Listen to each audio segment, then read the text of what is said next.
Good evening. Welcome to the State Legislative Candidate Forum. My name is Paula Shapoulis, and I'm a certified leadership coach and a consultant with the Brainerd Lakes Chamber.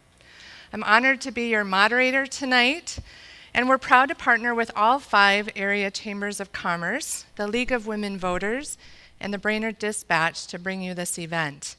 We have our flag here tonight, so let's start with the Pledge of Allegiance. Will you please stand? I pledge allegiance to the flag of the United States of America and to the republic for which it stands, one nation, under God, indivisible, with liberty and justice for all. Thank you. We'd like to thank the candidates, those in attendance, and those watching us on Facebook as well as the planning committee, our timers, screeners, and volunteers.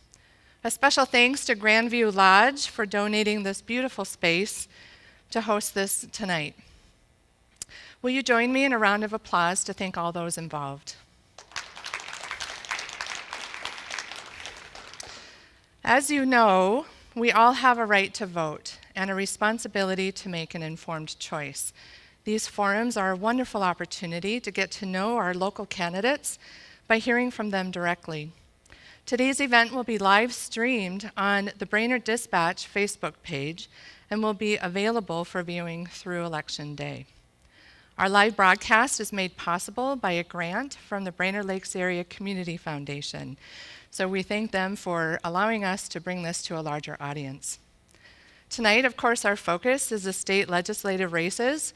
As you likely already know, the Senate has 4-year terms, the House has 2-year terms, and all seats are up for election. So before I begin, I would like to make a few points. First, the views expressed in this forum are those of the candidates, not those of the forum organizers. Our organizers do not endorse candidates or political parties.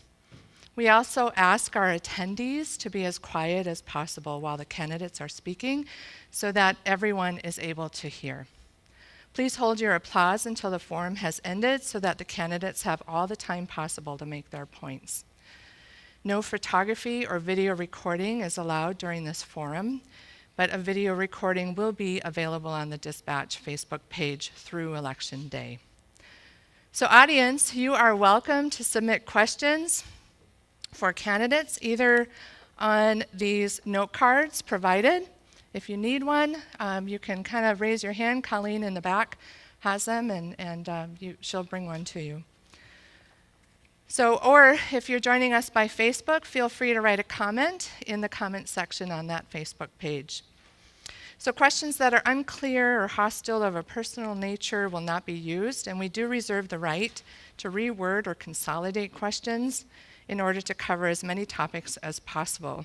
And we have a lot to cover tonight. So if your question does not get used, please feel free to stay after, and the candidates will be able to talk with you at that point. So each candidate will have 2 minutes for opening remarks. I will then ask a series of prepared questions. Something new this year is an opportunity for the candidates to ask their opponent a question. This will happen after the prepared questions, and then we'll finish with audience questions and closing remarks. All responses will have a time limit of 1.5 minutes, but in light of time, if I need to, I'll switch that to a minute, and I'll let you know.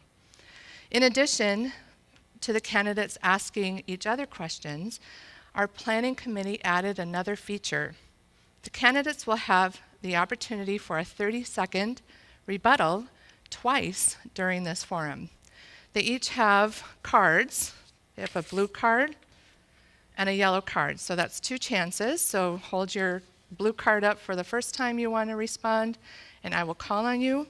You'll have 30 seconds then to make a rebuttal. Okay?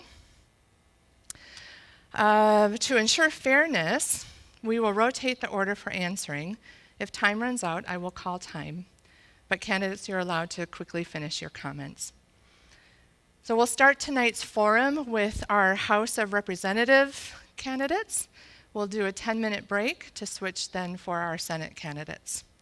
Okay, so let's move on. Opening statements. So you have 2 minutes for your opening statement, and we will start with Mr. Herring. Thanks, Paula. Thanks for everyone that joined us and that's watching. I got to say, after running in 2018 and doing all the parades, all the contact, meeting a lot of people and answering a lot of questions, 2020 is nothing like any of us have planned.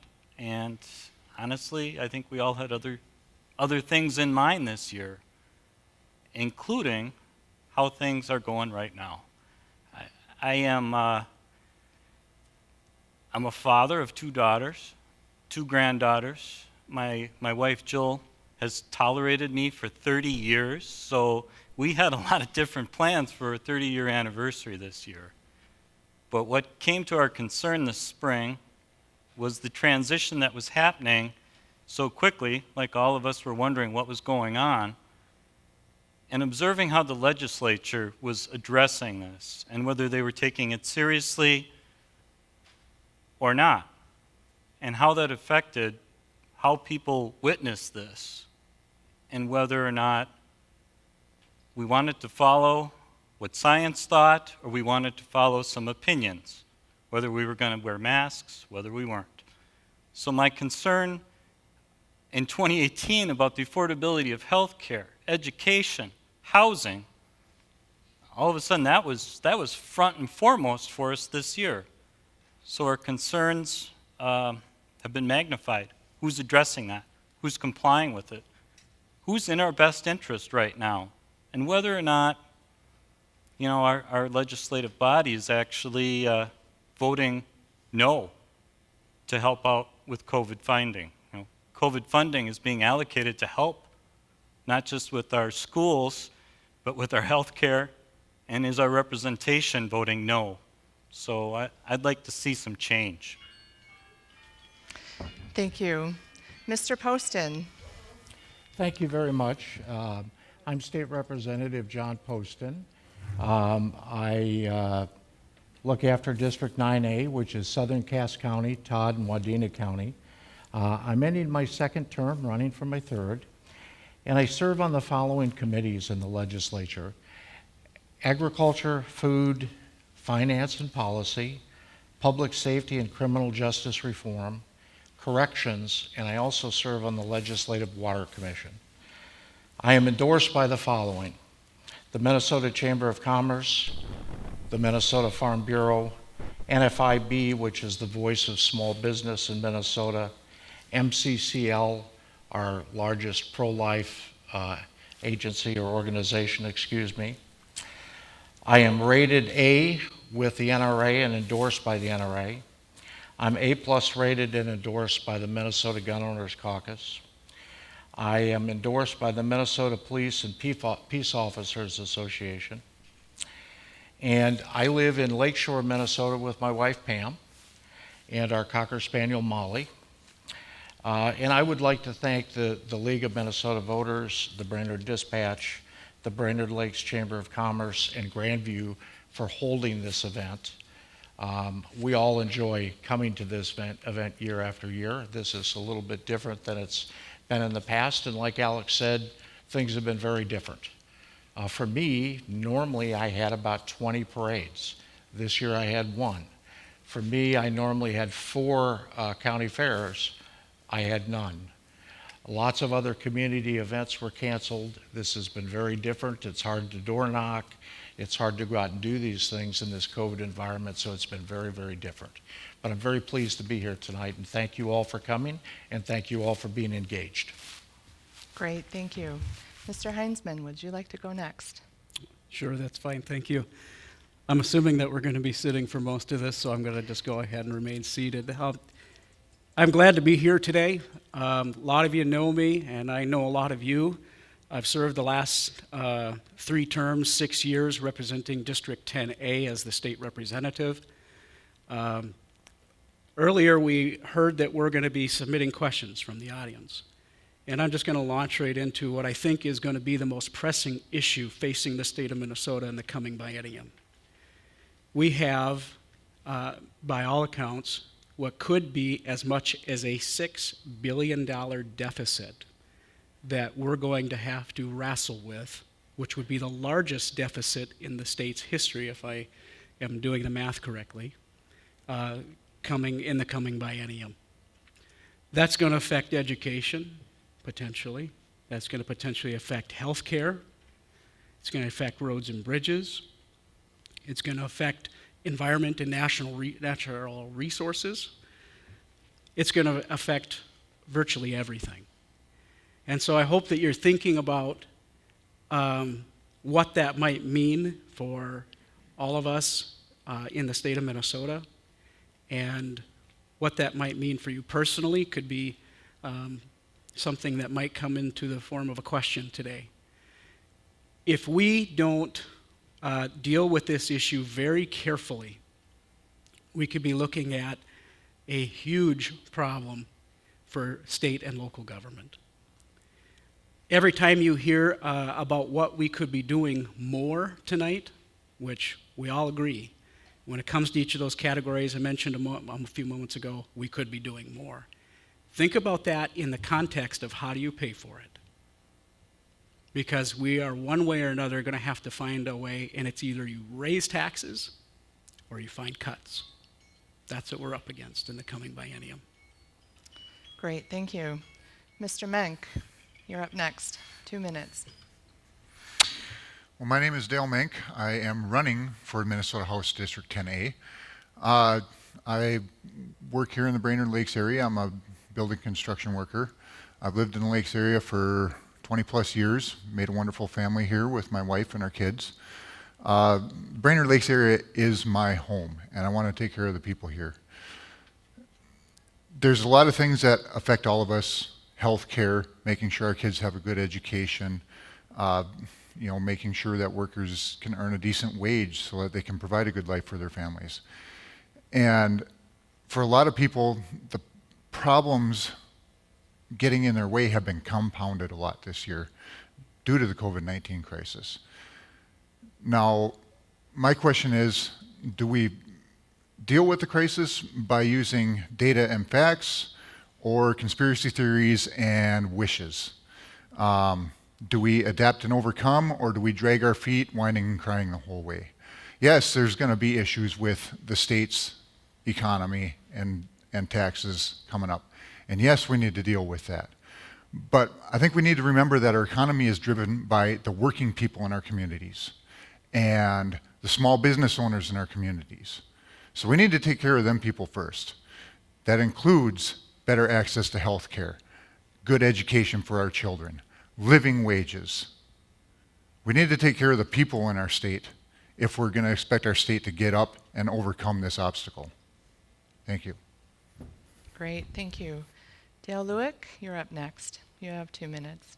Well, thank you, Paula, and good evening, and thank you to everyone that is here tonight and those that will be viewing this. My name is Dale Lewick. I'm the current incumbent for House District 10B.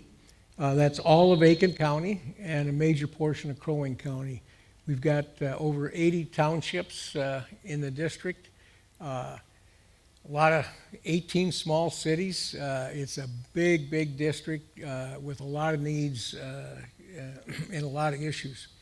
My legislative assignments currently are pretty well suited to the district. I serve on the Agriculture Committee, both Policy and Finance, and also on Environmental and Natural Resources Committee, both Policy and Finance. And those deal with regulations. They deal with all kinds of things to do with rural Minnesota, businesses, what we do here. Also, I serve as a member of the Iron Range Resources Rehabilitation Board, IRRB.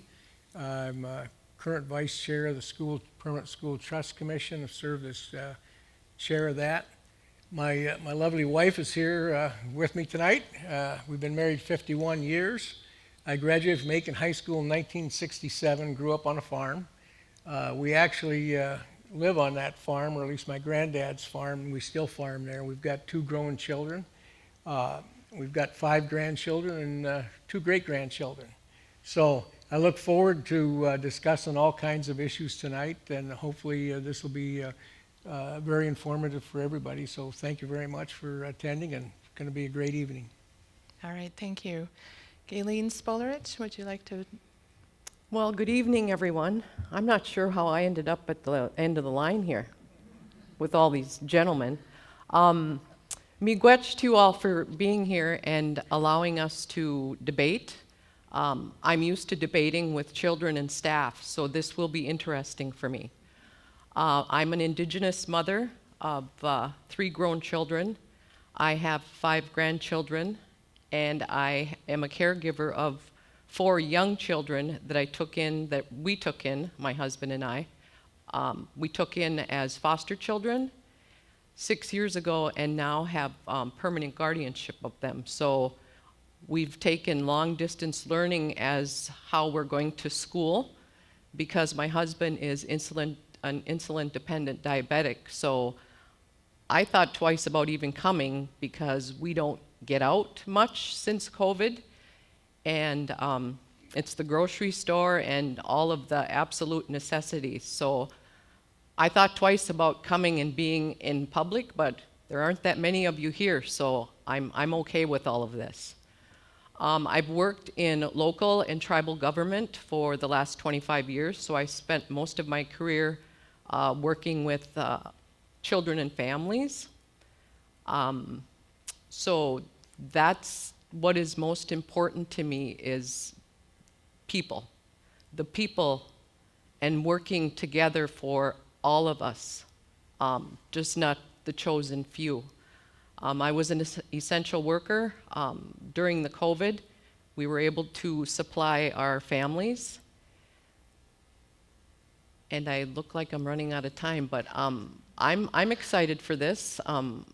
Like I said, I've only debated with children and staff, so this will be interesting for me. So I appreciate you all being here, and I hope to be able to visit whatever way that is that we're able to visit. Miigwech. Right, thank you. So let's move into the questions. Mr. Menk, you will be the first to respond to this. So America's raw political divisions were on display during the presidential debate 2 nights ago. Minnesota has the only split legislature in the country, with Democrats currently controlling the House of Representatives and the governor's office, and Republicans controlling the Senate. Do you believe it's possible to bridge our political differences? And if so, how would you propose doing that in the state legislature? You have 1.5 minutes. Do you believe it's possible to bridge our political differences? And if so, how would you propose doing that in the state legislature? You know, anything's possible. Yeah, right now things are, especially from the outside, things look pretty hopeless when you're talking about political divisions. And, you know, I guess I don't know exactly what the answer to deal with that is. All I know is people need representatives who are going to listen to their problems, take their viewpoints into consideration, and work to help make their lives better. Once we all come around to that idea, working for the people of Minnesota, I think things will work themselves out, but we need to be willing to look at each other's viewpoints and not just shut each other down the second we don't agree on 1 or 2 points. I think that's the answer, is to try to find a common goal and work towards that goal rather than trying to look for the differences between each other and fighting against each other on that. Thank you. Mr. Heinzman, would you like to go next? Sure, thank you. It's kind of interesting because more often than not, legislators agree. And that's low-hanging fruit. I'd say probably 90% of the time, we're able to work on issues in a bipartisan way. In my first term, Senator Gazelka and I worked on the veterans pension exemption together. Senator Gazelka was in the minority, happened to have an opportunity as a participant in a conference committee, the tax committee, to bring up the issue, and I was carrying the other half of that language in the House. Obviously, that had to happen in a bipartisan way. Over in Cross Lake, there's a lot of conversation the last few years about the Loon Center. More things that we're doing in a bipartisan way. There are certainly issues where there's going to be a very much an abrasive conversation happening, and that's usually what media picks up and what the public sees. But more often than not, we're able to work together, and I think that a number of us have demonstrated that over our term in the legislature. So I am very optimistic that we're going to be able to continue to build on those relationships in a bipartisan way and continue to get things done for the people of Minnesota. Thank you. Ms. Spolarich, you're up next. You have 1.5 minutes. Suggest that getting community involved when legislators are making choices, making sure that all of the people that those decisions are being made on are a part of all of that process. As politicians, we need to look out for the well-being of all people within those boundaries that we are to care for. I would just be inspired by more community involvement and us listening to the people and what their concerns are and taking that into account, because we are in different times and working together is the only way to make things work, because that's all I've done my whole career is bridging people to resources, and this would just be another arm of bridging all of the people within my district. Thank you. Mr. Lewick, do you believe it's possible to bridge our political differences? And if so, how would you propose doing that in the state legislature? 1.5 minutes to you. Well, thank you. First of all, there's a perception, and what tends to make the news are folks that get up in front of a microphone, do a lot of shouting and jumping up and down.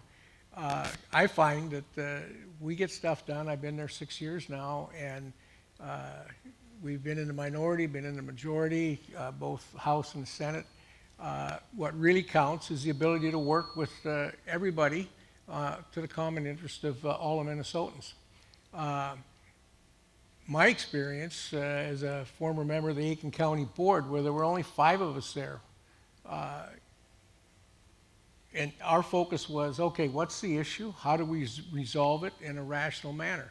And that works in the state legislature. You'll find, as I believe Representative Heinzman mentioned, most of the things that pass through that legislature end up 126-7 and unanimous. So most of the good things do come out of there with strong support on both sides of the aisle. It's just something about being a grown-up and the ability to work for the common good. It's pretty basic stuff, and if you're not there for that reason, you don't belong there. Thank you. Mr. Poston, you are up next. You have 1.5 minutes. Thank you. I would echo what has been said by a couple of people, that there are some contentious issues that the parties seem to battle on, and each party stands their ground. But for the most part, we do work together, surprisingly well work together. I was in the majority my first term, and while I was in the majority, I worked with the minority. So now that I'm in the minority is working with me.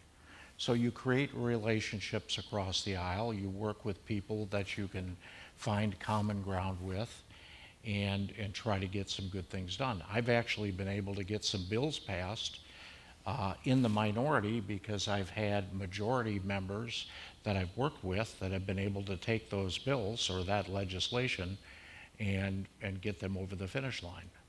So there is a lot of bipartisan work getting done. It's not as partisan as people probably think it is, because you see the really contentious stuff on the news. And I'm lucky to serve on a couple of committees that are very bipartisan, like agriculture. We all, regardless of what side of the aisle you're on, we understand the importance of agriculture, and we work together to make it better. Thank you. Thank you. Alex Herring, would you like to wrap this up? Thank you. I guess I'd have to put my life comparison there as a designer and drafter working on hospital clinics, nursing homes. We had to build a big team of people that didn't necessarily agree or have a budget. And those projects always happen. Moving to this area where I worked with more custom homes and remodeling, we had the reality that people have a budget they have to stay in. We have a team that you have to be responsible to all sides and people involved, that we come through the project together. And the fact that we see some people grandstanding so much in politics when really it's dependent on all the people involved to get through that project, follow a budget, stay on schedule, and be responsible to who our clients are, is really, we're asking to work as a representative to our constituents. We're asking to represent their best interest and be there. So that's really how we should promote our business in the legislature. That would be what I'm comfortable doing, and I guess really where my success has been is getting people together that don't always agree, but work through and discuss how we can agree on what needs to get done. Thank you. So our next question, Mr. Lewick, you'll be the first to respond. Here's your question. Minnesota became the epicenter of racial tensions and policing practices with the death of George Floyd this year. What additional police reforms, if any, could be made in light of recent incidents involving George Floyd and others around the country? 1.5 minutes to you. Very relevant question. I say, first of all, the House and the Senate worked together, and we did pass some reforms, some important things that needed to be dealt with. One of the areas that we need to be cautious about is let's not brand our police officers in general as a major problem. And I think we just have to look to our local community here, look at our county sheriffs, our local police officers here in our area, and give them the best tools and the best training opportunities. And I spent time on the sidewalk down in South Minneapolis and St. Paul right after the riots and the burning and the looting that went on down there, talked to the people down there.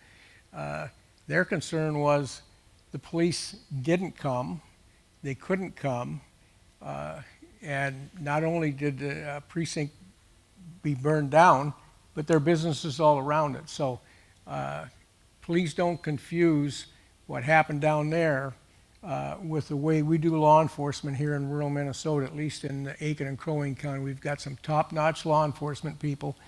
We just got to make sure that we back them up, give them the training and respect that they deserve. Thank you. Gayleen. We need to support the police force. What happened this has been happening for years. I live with the racial disparities. I'm one of them, and I still see that. And I would support more training for police as far as social emotional and sensitivity training. I don't think that we offer enough of that type of training to really train people or train the police force to really understand what it is that minorities are going through. And low-income people are put in that same place. We treat low-income poverty people the same as we do people of color. So that all needs to change in our state, because that's the only place I can make it change, is here. Great. Thank you. Alex, 1.5 minutes to you. Thank you. I think we need to rewind a little bit to Target Center. When we heard, when you get them in the paddy wagon, don't be gentle. rough them up a bit, and kind of gave the nod to Bob Kroll that that's the expectation. That's how we deal with people in someone's disturbed delusional sense. And that made it okay. That's wrong. I think we have to look at the people I grew up with and went to school with that chose law enforcement as a career, whether they're state troopers or Minneapolis policemen. I was very concerned about their health and well-being. We called their wives to check on them. So how do we help people be a peace officer and avoid the brutality that seems to be disconnecting our communities? Whether the law enforcement has to be more involved in the community, I know that's not always the case. But yeah, there has to be some discussion, some listening, some respect, and definitely some changes. Because if we think that chokeholds are the way to handle a $20 transaction, we have a lot of growing up to do. So thank you. Thank you. John Poston, what additional police reforms, if any, could be made in light of recent incidents involving George Floyd and others around the country? You have a minute and a half. Thank you. First of all, I support our law enforcement officers 100%.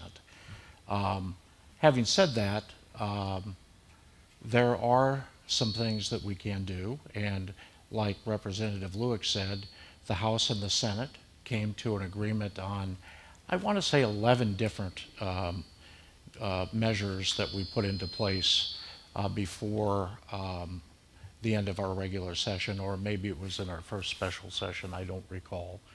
I serve on public safety and criminal justice reform. Both parties are on the committee. We're working hard to make good, positive changes. I was asked by the Speaker of the House to be a co-chair of the Criminal Justice Reform Caucus that was formed between the House and the Senate, between the DFL members and the GOP members, and I'm very proud to have that position. We have done very little so far because that happened right as COVID happened. So, but it's something I'm looking forward to working on with DFL members across the aisle and with the Senate to make the right kind of reforms, the things that make sense. And I will guarantee you that the police officers will be involved in making those changes. All right, thank you. Josh, you're up next. So make no mistake, not just the state of Minnesota, but the entire country is at a crossroads as we're discussing law enforcement, law and order, and what is it that we may or may not need to evaluate or to look at more closely.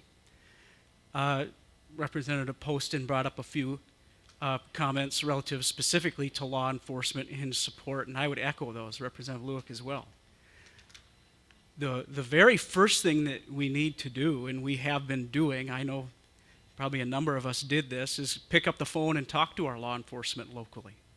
Find out what's going on in our towns. What is it that they feel is a concern and a need? A chokehold was brought up, and I was shocked to hear from law enforcement as they're involved in situations and their experiences.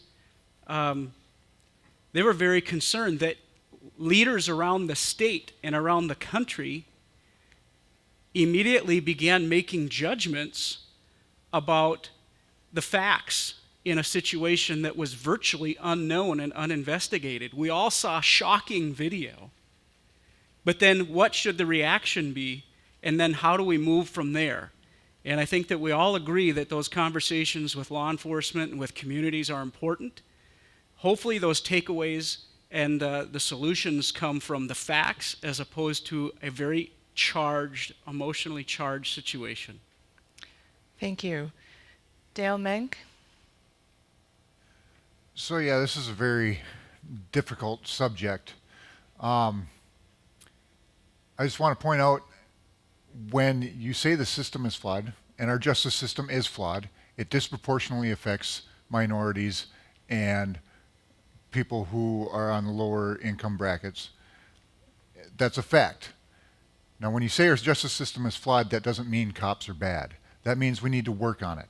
We need to find solutions that don't just throw people in jail, that can help them become better people in their community. When we talk about police funding, maybe we should divert some of those funds to fund social workers and trained de-escalators, not to replace police, but to supplement the police, so that the police don't have that on their shoulders every time they go out to a call, especially with somebody who's having a mental breakdown or somebody who's autistic and is having a bad day. Second thing we also need to do is make sure that we have mental health facilities available. The funding in the state for that is abysmal, so that the solution isn't throwing somebody in jail for 3 days and then they don't get the help that they need. There's more solutions than just saying police are bad or police are the best thing ever. We know the system is flawed. It's time to fix it. Thank you. John Poston, this next question you'll be the first to respond to. What is your evaluation of Minnesota's response to the COVID-19 pandemic, and how should the state move forward with addressing it? Well, I would say that in the first couple of weeks of the pandemic, that the governor did a really good job. I would say after the first couple of weeks, the governor should have went back to working with the legislature. The emergency was immediate, and then it came into managing the pandemic. And I believe if the governor would have went back to work with the legislature, that certainly having the House and the Senate working with him to resolve these issues or to correct these issues would have been much better than one person doing it on his own. He made a lot of mistakes after those first couple of weeks, and I don't think as many mistakes would have been made if the legislature would have been engaged and brought back into the process. But we've been unengaged now since March. We haven't had a voice, and we are the voice of the people. And not a day goes by that I don't get at least 10 messages, phone calls, text messages, email messages, asking why their voices are not being heard through their representatives. So I think we should have went back to working the way government is meant to work, and it would have been much better at this point in time. Thank you. Alex, what is your evaluation of Minnesota's response to the COVID-19 pandemic, and how should the state move forward with addressing it? Well, we saw the failure of our legislators, at least our local representatives, when they could have been a cohesive worker along with the governor's cabinet and all the professionals involved. Instead, we had this, in April, a resolution to terminate the peacetime emergency. Now, I remember a lot of people were struggling then to figure out what was going on in their life. And then in May 2nd, Republican Minority Leader promised to block our bonding bill, which would be our jobs for the future. People are being unemployed. We saw that across the state. Now, everything that some of our legislators voted no against were loans that modified for public health emergencies, small business loans, grants, broadband. Who needed broadband during this? I remember that's how my business kept going. And telemedicine, housing assistance, personal care assistance, these things continued. Why did you vote no? Along with schools, funding for schools. This was part of the COVID funding, the relief fund for local government distributions. You defunded the police.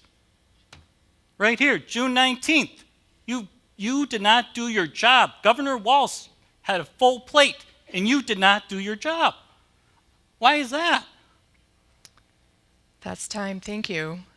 Mr. Poston, you have your first rebuttal card. Well, You have first 30 of all, seconds. First of all, I would say that you know very little about the bonding bill. And the first one that came along was much too large, and there were many reasons why that bonding bill didn't get passed. Things like light rail in Minneapolis. at $140 million a mile shouldn't be paid for by people out in greater Minnesota. So there's more to it than just agreeing to a bonding bill. The first one was ridiculous. It was full of junk, and I would have never voted for it. You talk about broadband. I've voted for broadband 13 times. I've co-authored 6 bills, and the only ones that I voted no to were because they were in big omnibus bills filled with junk. That's time. Thank you. Mr. Menk, on to you. Mr. Lewick, we'll hold that thought. We'll go to Mr. Menk first. All right, so the question was about the state's response to COVID-19, correct? Yes, Okay. I can reread it again. What is your evaluation of Minnesota's response to the COVID-19 pandemic, and how should the state move forward with addressing it? Okay, well, again, very difficult situation. I think Governor Walz has actually done the best he can. When trying to balance the safety of people and try to get our businesses back up and running to some degree, obviously not 100%, and a lot of people are hurting right now, I get that. What we were lacking was, honestly, action from the federal government. If we would have had those aid bills come through and small businesses and workers could have been taken care of, the real drivers of our economy, the people who actually spend money on things they need instead of siphoning up billions of dollars and holding on to it, not putting it back into the economy, we could have done a lot better. People could have stayed home, not worried so much about when they were going to get back to work or if they were going to be able to send their kids back to school so that they get back to work. Honestly, I think Governor Walz has done the best he can, and the obstructionism from some of our legislators hasn't helped. It's been a patchwork response because we're trying to balance 2 different realities, and it's a lose-lose situation. Hopefully, we can come to some sort of agreement on how to go forward and take responsibility for our actions and stop believing conspiracy theories and do what we need to do to get over this thing, and then we can get back to normal, get our economy back up and running, get our people back to work, get our kids back to school, and get back to normal. Thank you. Mr. Lewick, do you still want to use your response? Yes, please. Okay. You have 30 seconds. Okay. One of the things you have to do if you're going to be a legislature or want to be a legislature is get your facts straight. Thanks to the legislature, we pushed the governor to put $840 million out there to the counties for loans and all kinds of other funding. It wouldn't have happened without the legislature pushing on that. So be cautious. If you're going to get up and do things, get your facts straight. And I just take great umbrage with making careless statements about how I voted on particular issues when you don't know your facts. Thank you. Josh Heinzman, you're up next. Thank you. So there's a couple of things that need to be mentioned relative to the comments that were made a few moments ago.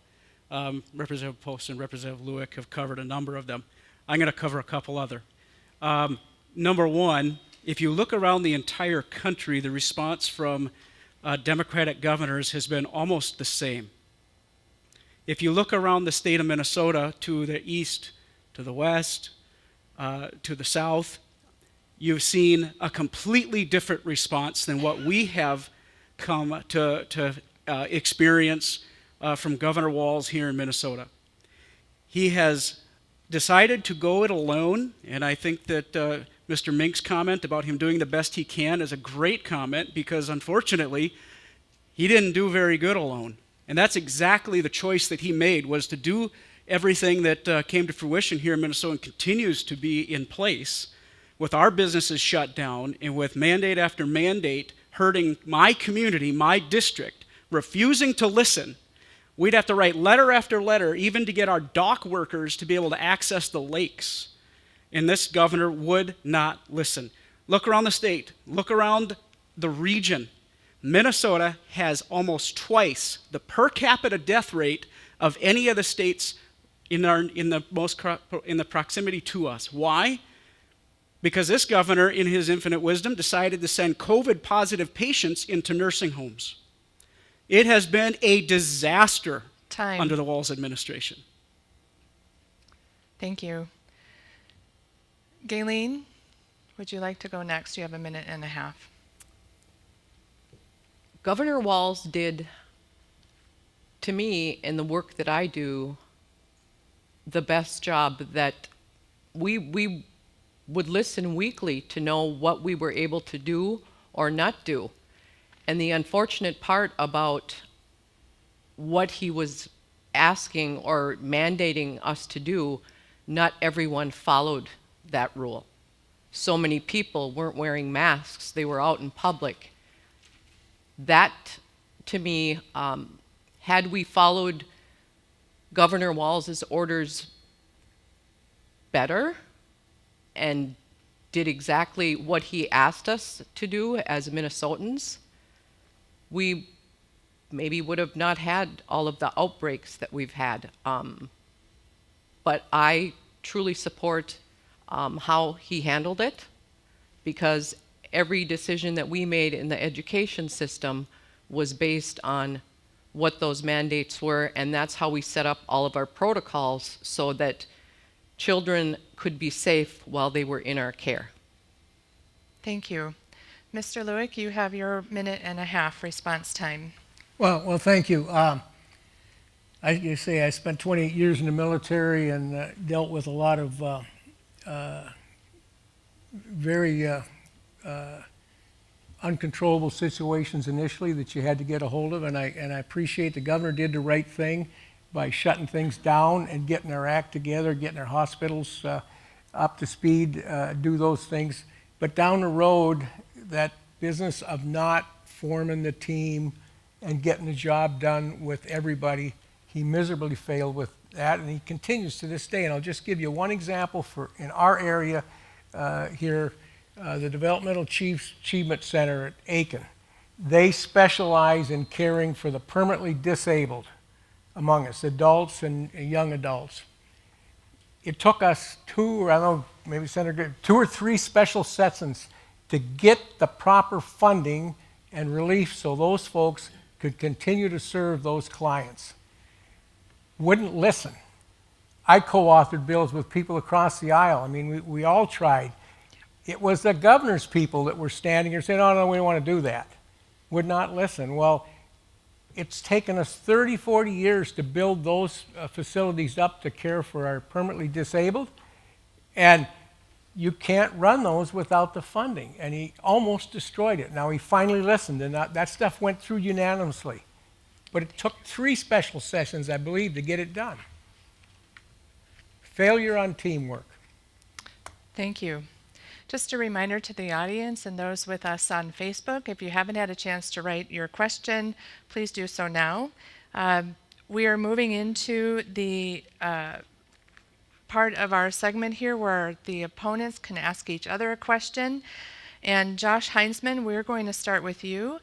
And you can ask Mr. Menk your question, and then we will switch. So we will only do 1-minute responses at this point in light of time. Go ahead. Thank you. So Dale, one thing that caught my attention, a discussion that we've been having over the last few years has been an ongoing conversation about our Second Amendment rights. And last time we met, our debate also brought up a discussion around the Second Amendment, and I believe I saw that you had changed your position since 2 years ago. And I'm just curious what it was that has changed, and maybe you could help explain what that is. Sure. So exactly what he's talking about is after those couple of weeks when we had several mass shootings a few days apart, I started thinking, well, maybe we ought to have a conversation about red flag laws. You know, making sure that somebody who is mentally unstable doesn't have access to their firearms. Now, this isn't just a single issue around mental breakdowns. I mean, obviously we need long-term care for those. There again, 3 days in jail is what amounts to responding to a person who's a danger to themselves or others nowadays. Other than that, I'm still not even sure if that's the right answer. Other than that, my stance hasn't changed. I'm a Second Amendment supporter. I do not support the banning of assault rifles. I do believe in the individual right to self-defense. And you know what? I have a permit to carry. I carry pretty much everywhere it's legal. So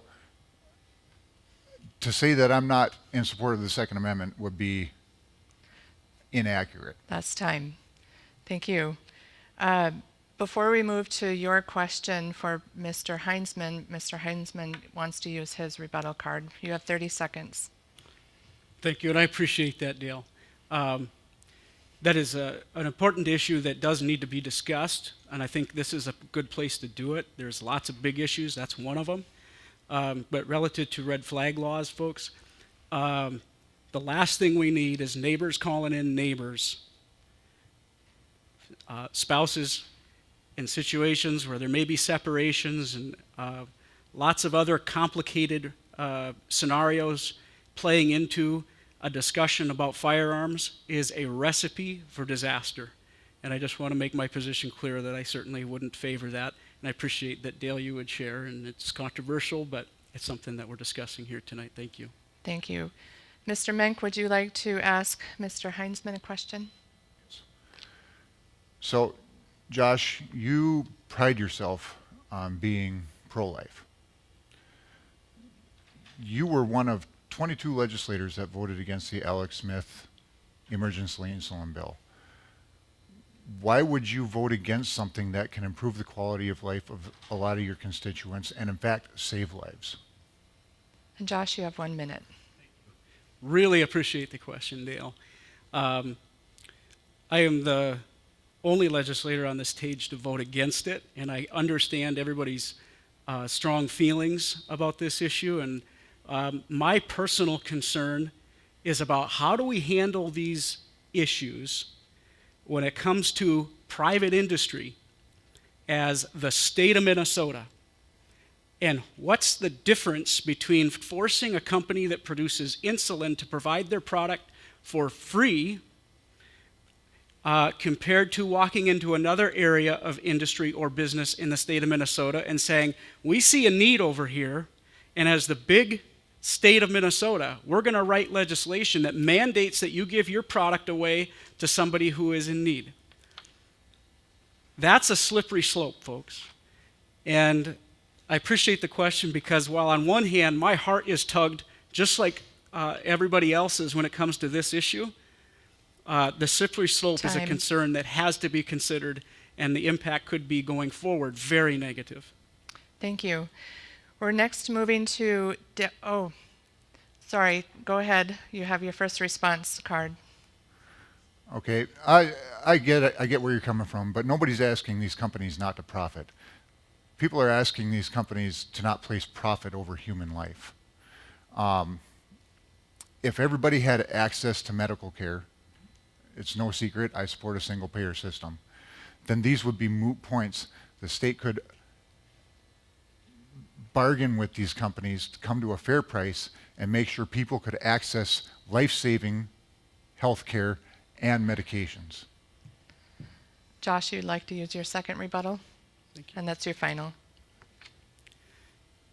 So the fact is we are asking companies to make an adjustment that could very easily lead to a decision that would cause them to leave the state of Minnesota. And part of what that bill did is it required those industries that provide insulin, and there's three companies specifically, that if they're going to continue to do business in the state of Minnesota, they must comply with our rule. Guess what? They have the option to leave. And that would create a problem for people across the state that could be bigger than the accessibility problem. All right, thank you. We're moving to Dale Lewick and Galen Spolarich. Dale, would you like to ask your question first? Sure. We haven't talked a great deal about it, but we're going to be dealing with a $4.5 to $6.5 billion deficit that'll front and center January 5th of this coming year.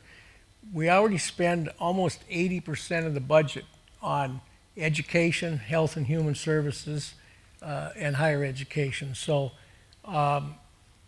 what do you see as how we're going to be able to resolve a clear budget deficit that is going to be upon us in less than 2.5 months.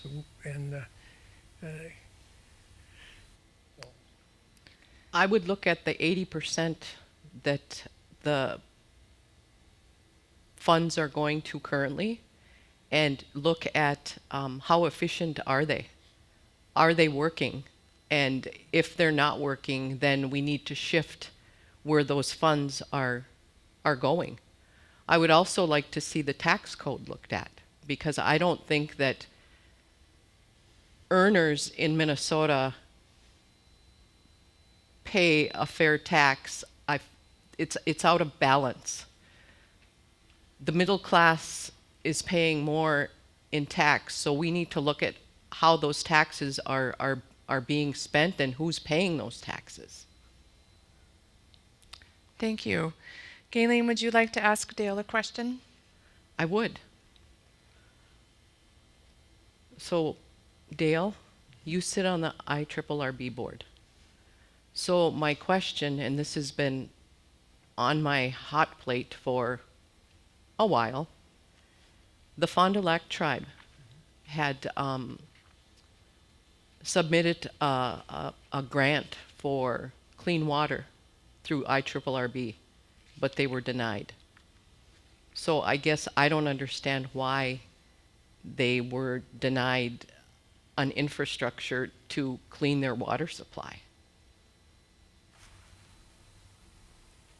Dale, you have 1 minute to respond. well, I hate to repeat myself, but if you're going to fill the shoes of a legislator, you have to get your facts straight. We tabled that request, and shortly thereafter, those funds were awarded to Mahnomen and Brookston, I believe it was, to improve their potable water system, a water tower and potable water distribution. So, again, you have to deal in facts if you're going to work on behalf of the public. So, the first comment that they were denied, they were never denied.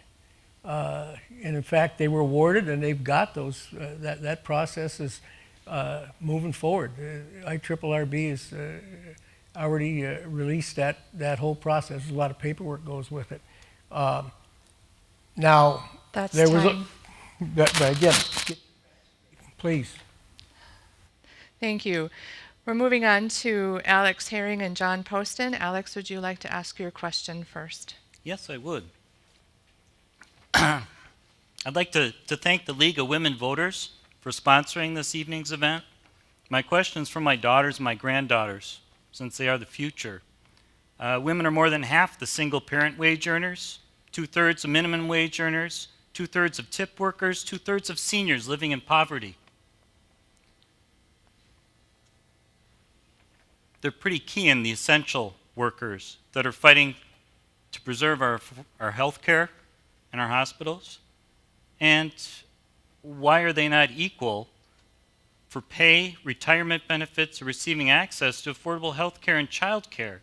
And maybe that would be a way to explain why the Republican House caucus both abstained from voting and then voted against the Minnesota Equal Rights Amendment, or HF 13, where equality under the law shall not be abridged or denied on account of gender. Mr. Poston, you have a minute. Yeah, I absolutely did vote no for that. It's not the Equal Rights Amendment that most people think, when they think of the Equal Rights Amendment of the 1970s, that said male or female, or a man or a woman. This said gender. And it was an interesting debate on the House floor because we came up with 158 different genders. And when we were asking the bill author or the carrier of the bill for the party, she had no idea what most of those genders were. The co-authors of the bill had no idea what any of those genders were. And this was leading us towards some things not equal rights, because if it had been man or woman, male or female, the board would have been solid green, everybody would have voted yes, and it would have passed automatically, all green.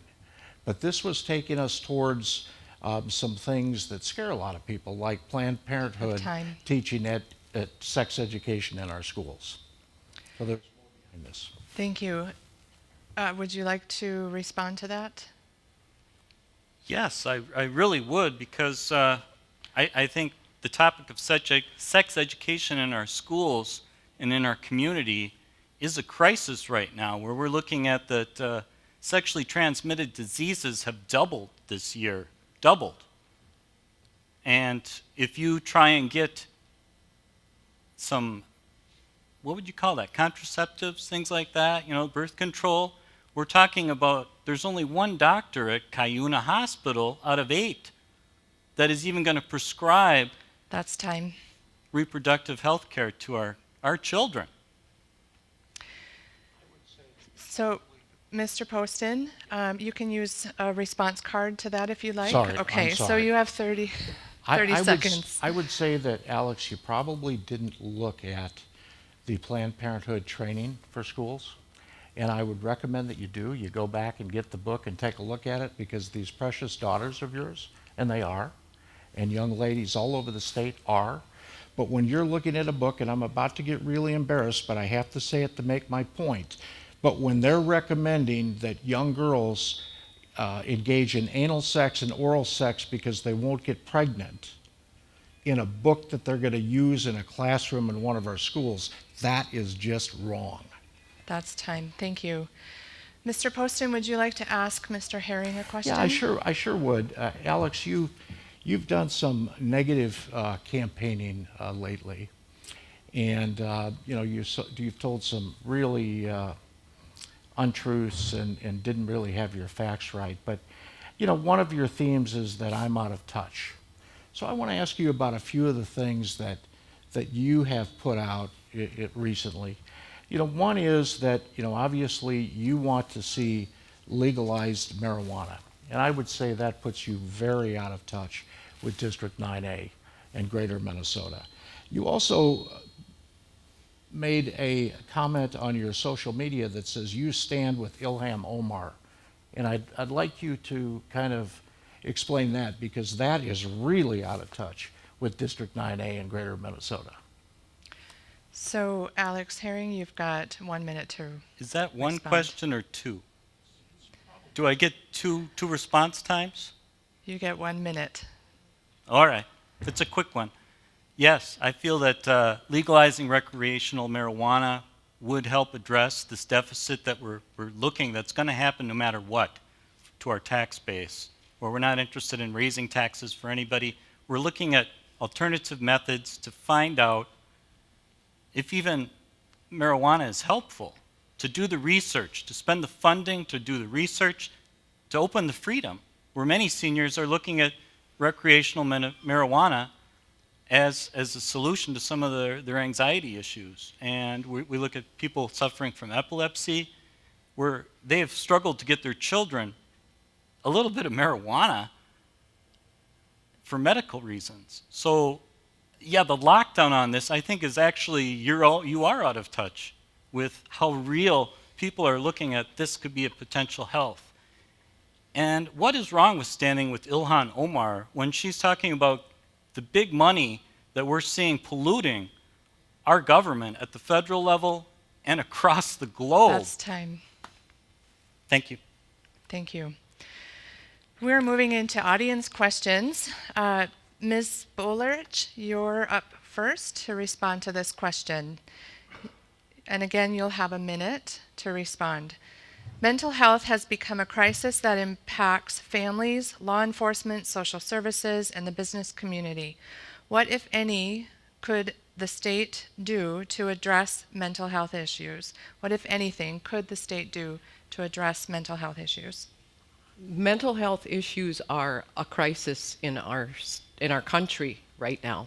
And when I talked about looking at the 80% and what's not efficient, we need to start looking at bringing mental health services into our education systems, our government systems, our businesses. We need to have a hub of mental health providers because all of the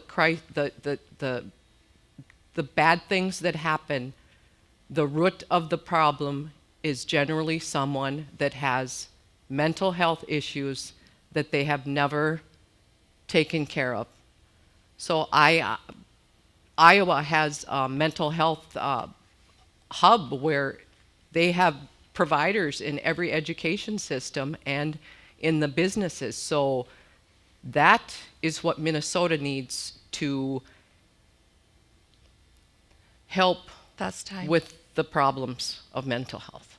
Thank you. Mr. Lewick, you have 1 minute to respond to. Thank you, and that's an excellent question. We saw the dismantling of the old state hospital system some 40 years ago. And Minnesota, along with most states in the nation, did an atrocious job on rebuilding a system that took care of those people. We just shoved them out into society.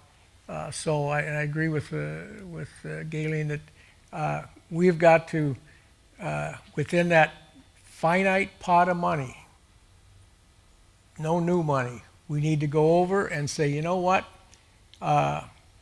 you're important, but there's another priority here, and that's push some of those dollars over into the mental health area, because when people do come back after they've been in treatment, we don't have a good network to make sure they don't fall back into issue either with addiction or stress. So and we agree on that one. There's a lot of work to be done in that area, and it's going to cause some pain because there's some other And that's folks time. are not going to be supported quite as well. Thank you. Mr. Poston, you are up next. Okay. Could you repeat the question? Absolutely. Yep. Mental health has become a crisis that impacts families, law enforcement, social services, and the business community. What, if anything, could the state do to address mental health issues?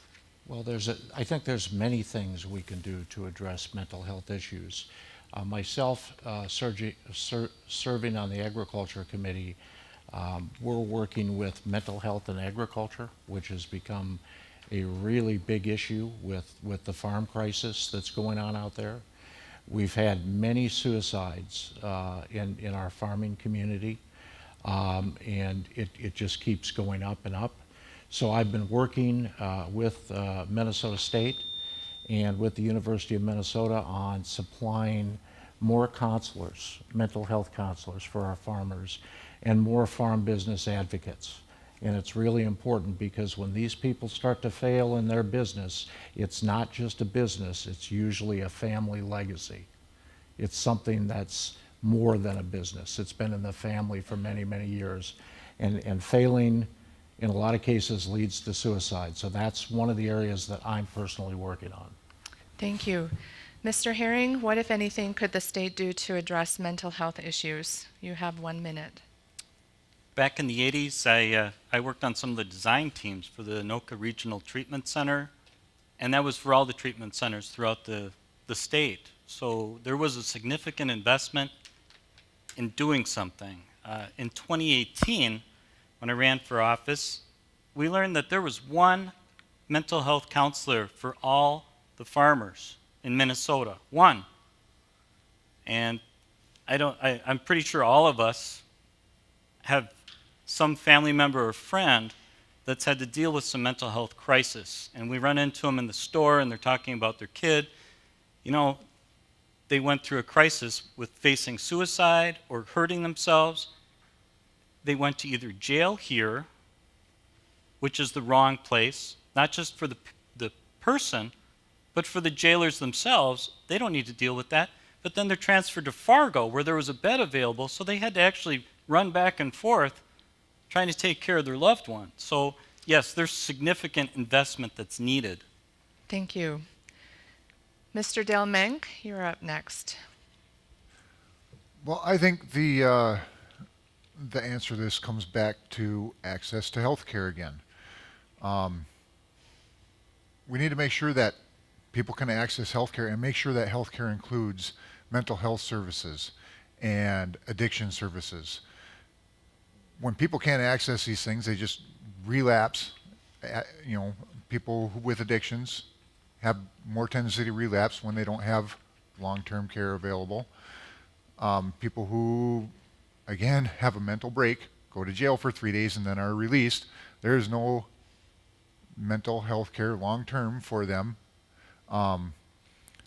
If we work on our medical system and make sure that mental health and addiction services are included in that, I think that would go a long ways towards helping people deal with their situation. Thank you. Mr. Josh Heinzman? I'm going to Yep. try and talk fast on this one. There's a huge amount of discussion that we could have on this topic. Number one, I'm going to piggyback off what Representative Lueck was talking about with a change that happened in the state of Minnesota some decades back. That was due, just a little history, to a Supreme Court decision, and you can read about it, Google it. The Olmstead Act changed how states could operate their facilities.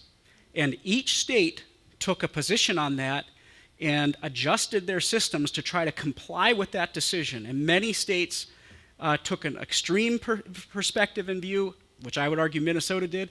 My solution would be we do need to revisit that. Representative Lueck is on the money. We need to be looking at how we can revisit that and readjust Minnesota's healthcare systems to make an adjustment and stay in compliance. So that's going to be a huge job, but it has to be done. And trucking on these folks, like Alex said, across the state's border to states that look at this whole discussion differently, it's not working. We need to fix this and get it right in the state of Minnesota. Thank you. So we have time for one more audience question, and then we are going to do a quick, closing remarks, and then we'll do a quick break. So, Mr. Herring, you are up next to answer this question first. Higher education cost and student tuition continues to increase in Minnesota. What, if anything, could be done to increase college access and keep costs in check? 1 minute to respond. I love this scenario. You know, as important it is to invest in our children's future and get them either technical school, some kind of occupation, or send them to college. What we look at with the high cost is the debt burden, because yes, there's loans available, and your financial situation may change while your child is in school, and suddenly you find you're in a higher interest rate of loan. But once they get out of school, and they may not be able to even find a job in whatever major that they attempted to complete or completed, what we see is that there's no real way to pay back a debt that even at a 6% interest rate means that that's double what you borrow. The $20,000 means $40,000 over the course of life.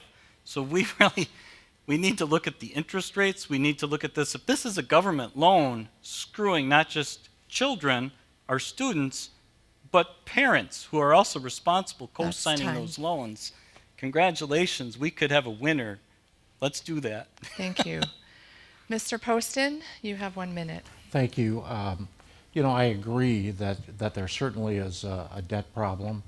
I think we see more young people going towards what I used to call, or we used to call, trade schools, and looking for 2-year degrees or 1-year curriculum even, and coming out of that with really good jobs that have really good benefits and really good pay, and they don't have the debt. I'm really fortunate in my personal life. My daughter went to Bethel and to Central Lakes College. She actually graduated from Central Lakes College before graduating from high school, which took 2 years off of her Bethel education, which is a pretty expensive school to go to. But she graduated with 2 degrees and has a great job, and she has paid off all of her debt already.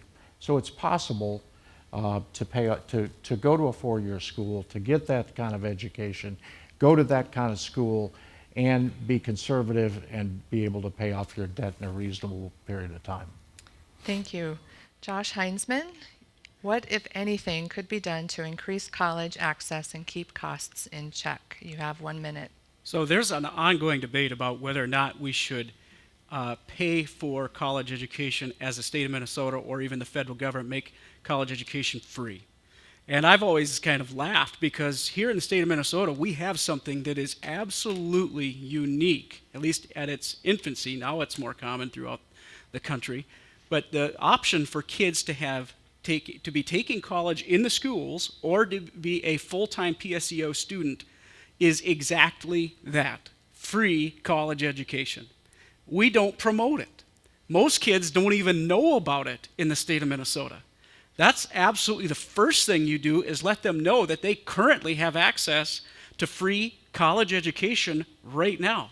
My son just graduated with his AA from Central Lakes College, and both my daughters, Liz and Kelly, are at Central Lakes right now, earning their AA.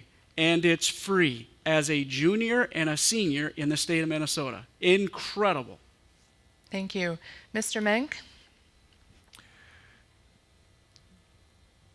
Yeah, I don't know if free is the right answer either. What Alex brought up, low or no interest loans, maybe even debt forgiveness after a certain amount of time if you go into a career that you went to school for. Post-secondary education, great option. Not everybody is going to be able to do that for their chosen career field. One thing that I think would help cut costs is stop the requirement that colleges give classes that don't pertain to the career that the person is going to school for. When you're paying per class, per credit, if you're taking classes that don't pertain to your career, you're going to rack up a lot of debt for no reason. But as far as that goes, those are the only possibilities that I have right now. Maybe if we can come up with a revenue stream, maybe free post-secondary education is an option. But for right now, I think no interest or low interest loans and getting rid of unnecessary credits is going to be quite a bit of the answer. Thank you. Mr. Lewick, what, if anything, could be done to increase college access and keep costs in check? Well, I'm going to take a little bit different tack on that. We've got an issue in our high schools. We destroyed the vocational education elements of our high school. We pushed that out 2 years into the junior college world. We've got to get our kids interested in all sorts of things and not just some blind idea, I'm going to go to college. We've got some wonderful opportunities that we don't talk enough about. 49ers, operating engineers, become an apprentice, pipe fitters, master electricians. You know how you become a master electrician? You start out as an apprentice. Carpenters. There's just a whole realm of trade jobs out there that, guess what? They hire you, pay you, you got to go to school at night because you're putting in your 8 hours a day, 5 days a week. But down the road, really good careers, and we don't talk about that. We've just written it off in our high schools, and we need to start our kids down that road if that's what they want. Thank you. Gayleen, you have a minute. We need to invest in educating our high schoolers because that's where we need to start. That's where they could be learning those technical jobs, because once they graduate from high school, what do they do next?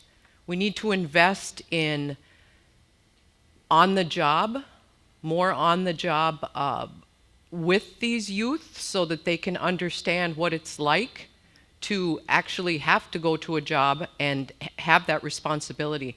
We need to be more, we need to bring schools and technical colleges, technical programming in colleges together to instill that into our school systems.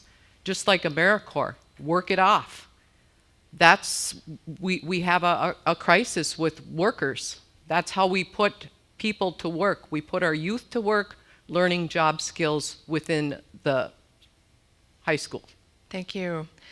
We're moving into closing remarks. Mr. Menk, you will start us off. You have 1 minute. When I first decided to run, it was because I felt that maybe some people in this area didn't have very good representation. I started thinking about it more and more, and turns out there's a lot of reasons I'm running. because people need access to health care. People need a good education. People need good jobs, the environment. There's a lot of reasons I'm running, a lot of reasons, but it all boils down to one simple concept. I want to help the people of Minnesota create a good quality of life for themselves or their family, create the best life that they can for themselves. I want working people to be able to make a good life. That's it. That's all there is. I just want to help make sure that people can make a good life for themselves. You know, there's a guy, Paul Wellstone, used to say, we all do better when we all do better. Thank you. Josh Heinzman, you are up next for your closing remark of 1 minute.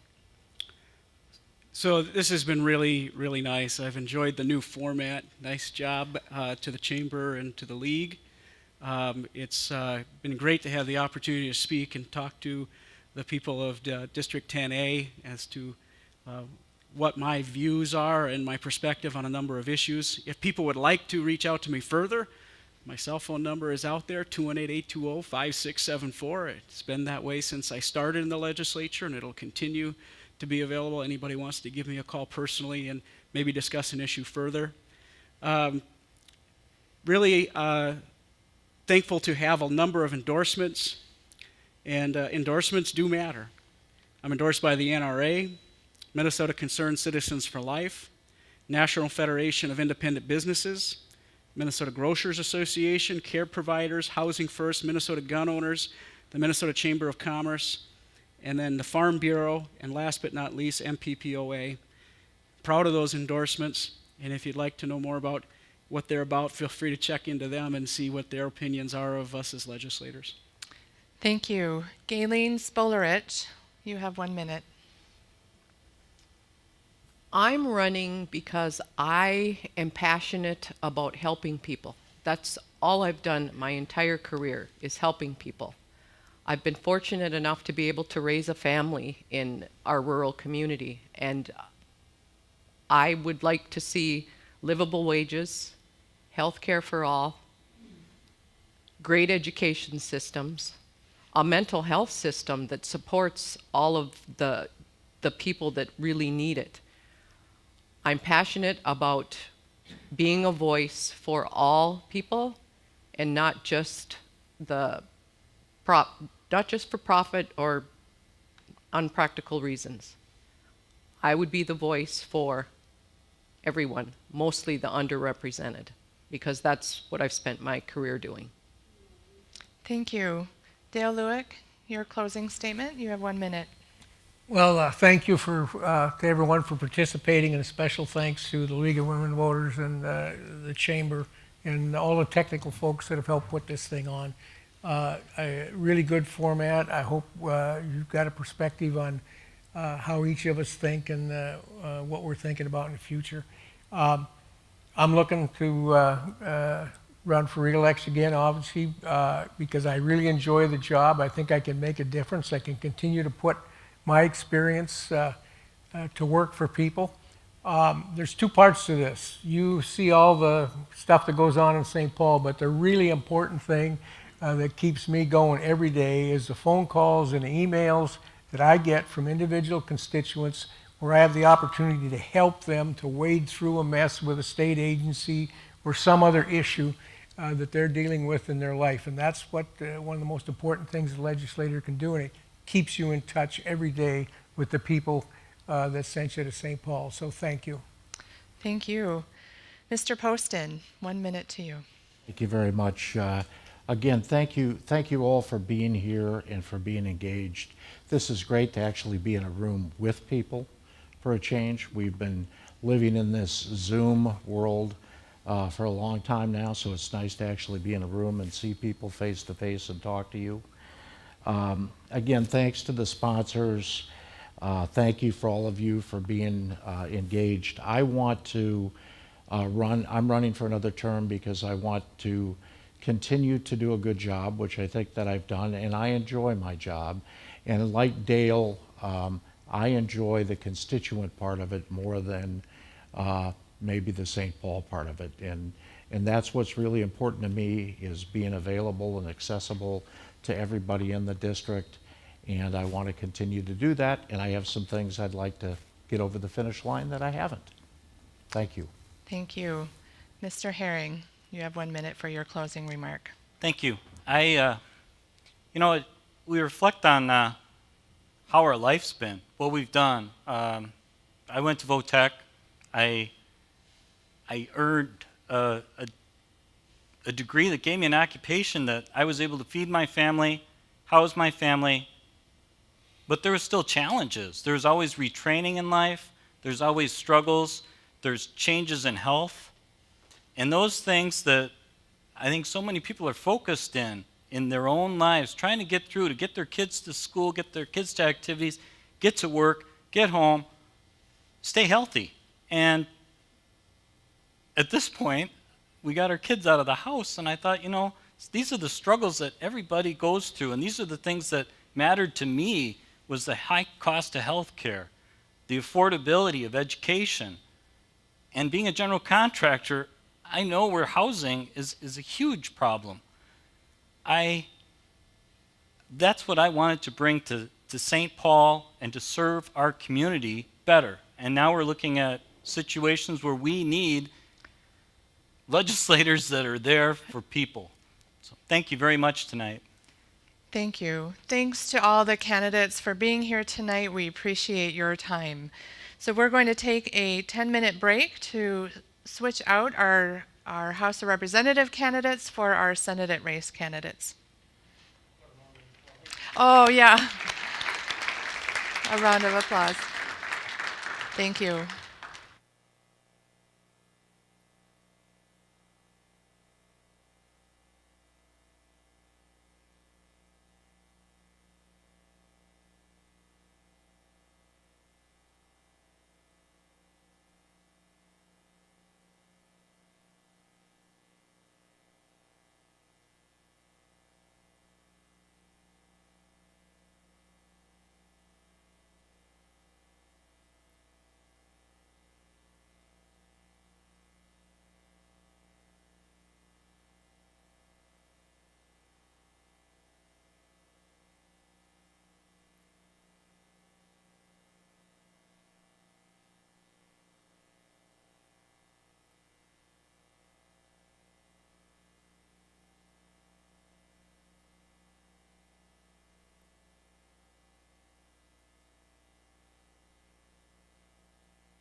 A lot.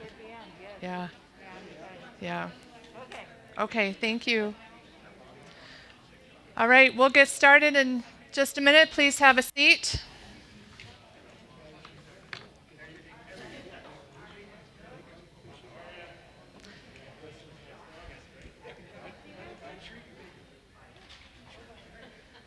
All right.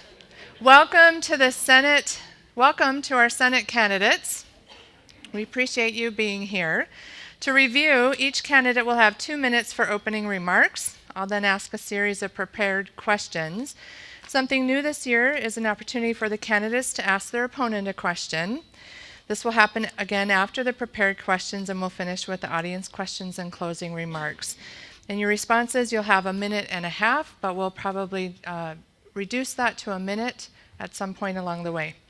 In addition, our planning committee added another feature. The candidates, you'll have a 30-second rebuttal twice during this forum. You have the 2 cards in front of you. Do you all have your 2 cards, 1 and 2? So if you want to do a rebuttal, hold up your card once your opponent is finished with their response. Okay, so let's move into opening statements. We're going to start with you, Mr. Paul Gazelka. Well, you have 2 minutes. How's the sound good? Good evening, Paul Gazelka, Senate District 9. Also, the privilege of being the Senate Majority Leader, so the leader of Minnesota Senate. Just an incredible privilege, and I want to use that privilege to bring the state together. So not just for rural Minnesota, which is what I represent, but the suburbs and Minneapolis and St. Paul as well. And so that has been my endeavor. When I took over in the Senate, I quoted Micah 6:8, which is, "This is what the Lord requires of us. It's to do good or justice, to love mercy, and to walk humbly before your God." And so I said, this is what I want as my leadership.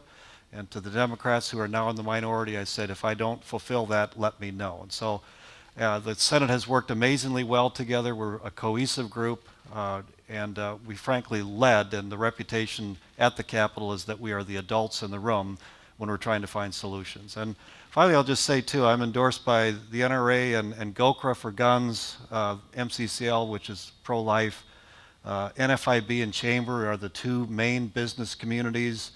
But also, I think it's important that you know that I'm also endorsed by the 49ers. That's the heavy equipment operator unions, the pipe fitters, the carpenters union.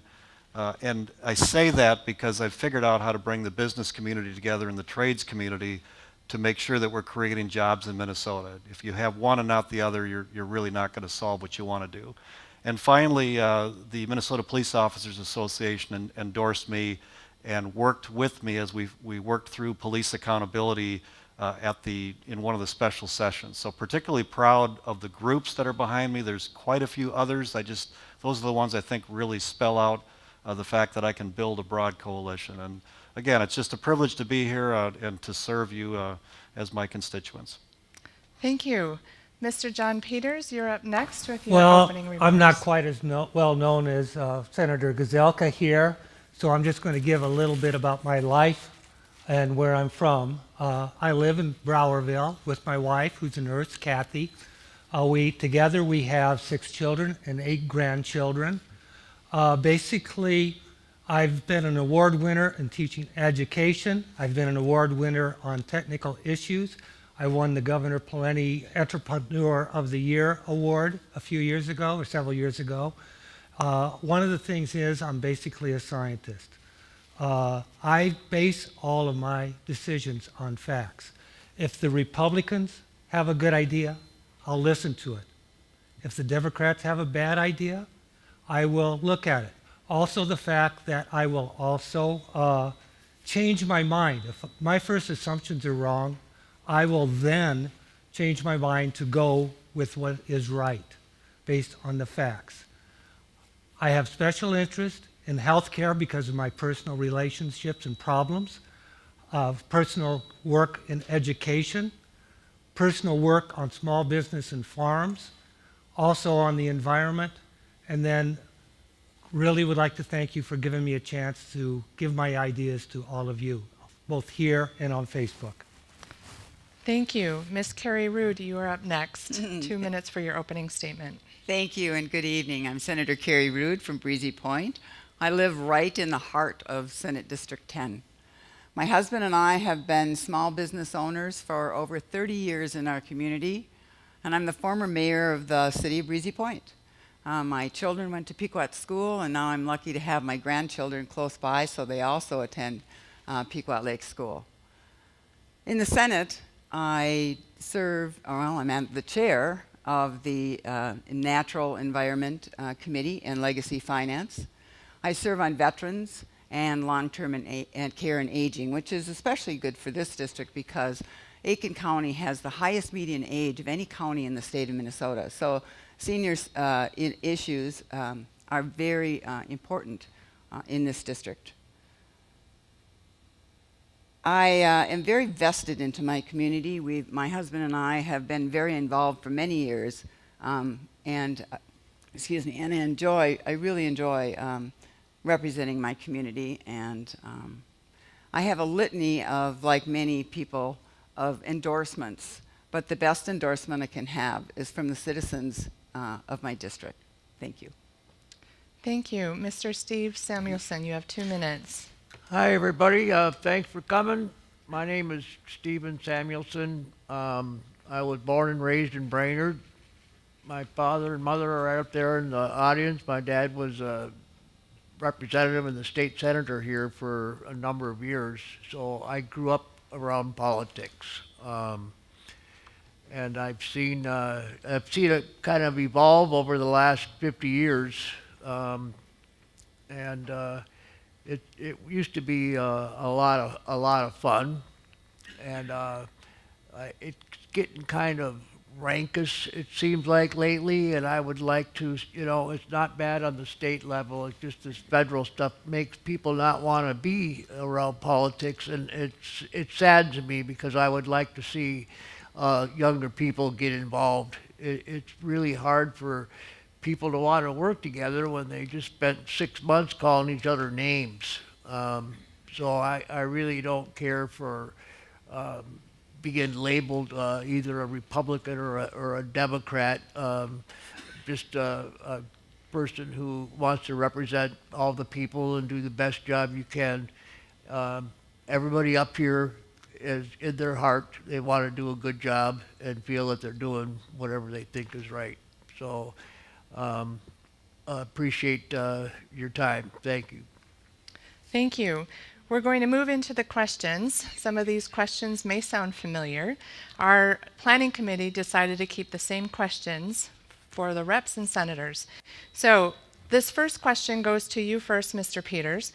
As you know, Minnesota has the only split legislature in the country, with Democrats currently controlling the House of Representatives and the governor's office, and the Republicans controlling the Senate. Do you believe it's possible to bridge our political differences? And if so, how would you propose doing that in the state legislature? You have 1.5 minutes. Okay, I believe in personal relationships. One of the first things I would do if elected would be go meet all of the Republican senators, just so we have an idea that we can talk back and forth with each other. I have actually worked in committees, and we've had to make presentations to CEOs, we've had to make presentations to senators. When I was working a technical job once on the space shuttle, my group had to share a tie, and we would, as we go in to talk, we would give the next guy the tie, write down the list on there. So it's just personal relationships, making sure that you work on the problem and not on the person. So that's all I really have to say. It's all down to people. Thank you. Mr. Gazelka, you have 1.5 minutes. Do you believe it's possible to bridge our political differences? And if so, how would you propose doing that in the state legislature? It is all about relationships. I think John is right on that issue. If you build a bridge, it's amazing what you can get done.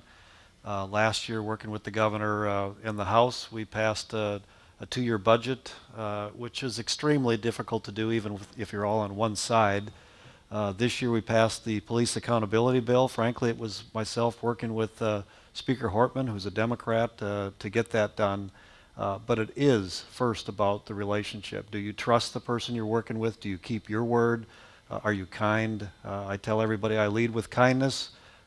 There are times that you have to be firm. There are times you have to be aggressive to make your point, but you can do it with respect and honor, and I think I've proven that I can do that. Thank you. Mr. Steve Samuelson, you're up next. You have a minute and a half. Do you believe it's possible to bridge our political differences, and if so, how would you propose doing that in the state legislature? Well, it's been happening, every year for I don't know how many years. They have to balance the budget.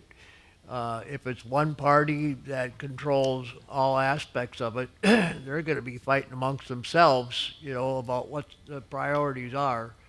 So it always happens. It has to happen. They have to balance the budget. They like to wait till the last second before they, trying to work things out. But it always seemed to work out. To me, I've been a salesman, and the only really good deal is when both parties can walk away feeling that they got a good deal. And so that's what I believe in, is having everybody share in the good stuff that happened. Great, thank you. Carrie Rude, you are next, a minute and a half. Thank you. I think I served 4 years in the minority, and when we took the majority, I told myself that I would always remember how I was treated in the minority, and I wouldn't allow it to happen to the people that were in the minority now. And so as chair of my committee, I have a great buy-in from all of my minority members. They are allowed to carry bills. We hear their bills in our committee. My lead minority member carries some of the big, tough bills, because I know that if they are part of that conversation, that when that bill gets to the floor, we have passed our legacy bill and our Lessart-Sams bill, which I'm in charge of, by unanimous in the Senate. And I'm very proud of that fact, because we treat everyone with respect. I think the Minnesota Senate should be very proud. I'm very proud of our leadership in the Senate and how we relate to other senators, and we respect their point of view. We might not always agree on the issues, but when we can have good conversations and respectful conversations, we get the job done. Great, thank you. And I have 30 seconds. Go ahead, I have sorry, 30 I thought seconds. you were done. I just want to Go say ahead. that Don Samuelson and I, this shows bipartisanship, we rode with Congressman Oberstar miles on the Paul Bunyan Trail to get it paved. And so we didn't always agree on the same, we are on the same page, but we worked for the same goal. So I just wanted to shout out to you, Sam. It was a good time. Thank you. So this next question will go actually first to you, Carrie. Minnesota became the epicenter of racial tensions and policing practices with the death of George Floyd this year. What additional police reforms, if any, could be made in light of recent incidents involving George Floyd and others around the country? You have a minute and a half. Well, in the Senate, we did pass some reforms, and it was on a bipartisan basis, and I was very proud of that fact. But as a small town mayor, my police department was really important. It's the backbone of our community and who we were. And so we had community policing. Our police officers came into our businesses, and they came in and they talked to us, and they made sure that the community members knew who they were, that they could go to them if they needed help. We also had the police in the schools, and I'm really saddened that the schools in Minneapolis have taken their police officers out, because what better way for children to know that the police officer is their friend and that they can rely on them than to have them every day in the school, that it's someone that they can go to, someone they can confide in, someone that they can talk to. And so I think that we really need to stress that, especially our schools have great relationships with our police officers in the school. We need to make sure the cities have the same relationship that we have in Greater Minnesota. Thank you. Mr. Samuelson, you're up next. I agree with Carrie.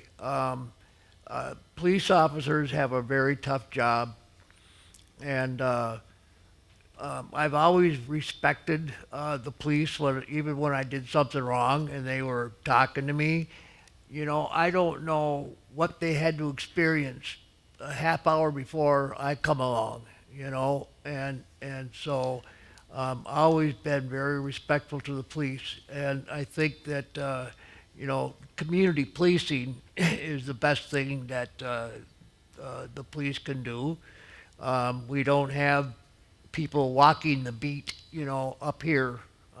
They're in the cars, but in the cities they're supposed to be walking the beats, and it saddens me they're not in schools down in the cities. We didn't have them when I was growing up, but they need them now. So, Thank you. So, Mr. Gazelka, your response is next.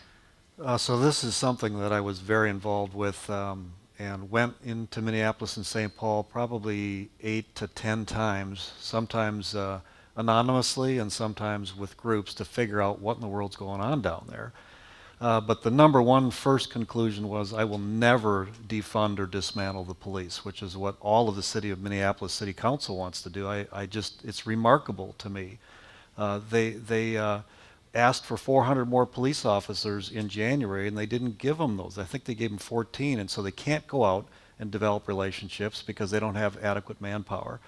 But we still came together and passed probably a dozen or so reforms. One of them was changing arbitration so that a bad cop is easier to remove. We did training for mental health, for autism, for cultural awareness. We banned chokeholds and a bunch of other things. And so we have to figure out how do we move forward from this place. And it's I talked to a number of people from the black community, and it is a sense that they don't have justice. And so without a doubt, I want to make sure that's one of my core beliefs is justice for all. But how do we navigate through this place where there's this tremendous disrespect for the police? Met one police officer that a brick hit his face and paralyzed the side of his face. I talked to the wife of a police officer last week who was shot in the head, still living, just because they're doing their job. And that should never, ever happen. Thank you. Mr. Peters? Okay, first of all, defund the police is the worst term that some Democrats ever came up with, because that's not what they meant. Well, I know the Republicans do much better at wordsmithing than we as Democrats. Defund the police means that we reallocate responsibilities to make the job easier, and that term, defund the police, does not reflect that at all. Now, I know there's a big difference between what we see out here and what they have in the city. The problems are greatly different. What I've seen from our local police is that we have the attitude of protect and serve. What I see from some of the policemen in the larger cities, and I've lived there, and I have a stepson that is a policeman in Des Moines, is that there's a feeling of opposing and of law and order, that they have to maintain things. I think it's really helpful to help the police take some of the jobs off of them that they don't shouldn't have to do, prevent problems happening before they actually happen. And then also, I just kind of think that all the policemen within the next 10 years should all have an AA, just like the nurses do with that, and get recertified every 2 years. Thank you. Thank you. Mr. Gazelka would like to use his first rebuttal card. You have 30 seconds. I think this is important because defunding or dismantling the police, they didn't want them to use rubber bullets or tear gas when the 3rd precinct went down. Some of their ideas are they don't need any guns. I mean, it's like, if that's not defunding or dismantling the police, I don't know what is. And then they want, on the police board or the post board, they want citizens to determine what police conduct should be rather than expert police officers, which is what we do on every board. An accounting board is accountants, a lawyer board is a law board is lawyers, but somehow the police shouldn't have experts deciding what to do. And so they absolutely want to do things that would lead us in the wrong direction. Thank you. This next question, Mr. Samuelson, you'll be the first to respond. What is your evaluation of Minnesota's response to the COVID-19 pandemic, and how should the state move forward with addressing it? I was glad to hear people's response earlier to this. I think the governor did the right thing in the beginning. A friend of mine owns a restaurant, and I would go help him every Sunday morning cooking breakfast. And he used to be a nurse for emergency rooms, and very, very smart on health issues. And before the governor even shut down, Ray was talking about, that we might have to close the restaurant because it is a new thing and nobody really knew how bad it was going to be. And we still don't know how bad it is or the effects. I know the governor's getting grief for this thing that could be continuing on. I wish that we had a better response on the federal level, and that it shouldn't be politicized the way it was. And so now it is what it is, and we need to work together on this. One thing I guess I do kind of want to agree with is that I got 10 seconds left. And I bet you they'll do a better job next time. Thank you. Thank you. Carrie, would you like to go next? Thank you. In Minnesota, we have 3 co-equal branches of government. And that's how we govern in the state of Minnesota. So when the pandemic first happened, there was a lot of questions. We didn't know who was to do what. And so it was an emergency. And I think we were all happy to give the governor the emergency powers. But that emergency has long since dissipated. We have in the Senate, and I'm sure the House has members like this too, I just don't know them so personally, but we have a finance chair in Senator Julie Rosen, who's brilliant. And we have a Health and Human Services chair, Senator Benson, who's amazing. And to not avail the state of those people and their talents to guide us through something that we need to have all the voices that we possibly can have, the advice that we can give, the people that can have voices and to say and to represent our communities. When the governor opened up slowly, and he opened up the people that mowed the lawns, but he didn't open up the dock workers, and the people that mowed the lawn couldn't mow the lawn because the docks are on the lawns. And so, not getting any advice from Greater Minnesota on how we could do things, how we could open up golf courses safely, how we could really do this well. I think more voices and more representation is a better idea, and I'm hoping that the governor will see that going forward. Thank you. Mr. Peters, what is your evaluation of Minnesota's response to the COVID-19 pandemic, and how should the state move forward with addressing it? You have a minute and a half. Yeah, this is a very emotional subject for me. I lost a month of my life having very serious COVID. I still have breathing problems on here. I heard earlier about the fact that Minnesota has a higher death rate than the surrounding states. But right now, those surrounding states, Minnesota's positive rate right now is 4.8%. I've heard 22%, 18%, and 14% of the surrounding states around us. Now, my personal feeling is that the death rate is not nearly as important because the death rate here started earlier and it's still going to be happening. But there's going to be 5 times as many people that have long-term illnesses because of COVID on this. So, like I said, it's a B. There was a little bit of a problem at the start on shutting down. There's still some confusion about what must be done. But I also think that if people would have bought in 4 months ago on doing the right things, that we would be out of the problems right now and we would be going fine. Thank you. Thank you. Mr. Gazelka? Well, thanks. The first month, there was cooperation. We gave the governor a $500 million to get personal protection equipment and make sure we had ICU beds and ventilators, and that was really smart because we had no idea. The governor said if we shelter at home everyone, our science says that only 50,000 people will die. So science didn't know exactly what to do. They were doing the best they could. At that point, I told the governor that I think you should only shelter at home seniors, and I think I would add vulnerable to that because I could see what was happening around different places. But instead, we sheltered everyone, and it wasn't 50,000 people that died. We have about 2,000 people. That's still serious. The vast number are over 70. Most of them are in nursing homes where we really botched it. Putting people that had COVID into the nursing homes was a huge mistake. And so as we're moving forward now, that's the governor and I, this has probably been the biggest contention, the riots and how he handled them, and COVID after the first month or so, beginning with sheltering at home everybody, and then shutting down businesses and shutting down schools. The businesses, 40% of hospitality may go out of business because of how we're doing this.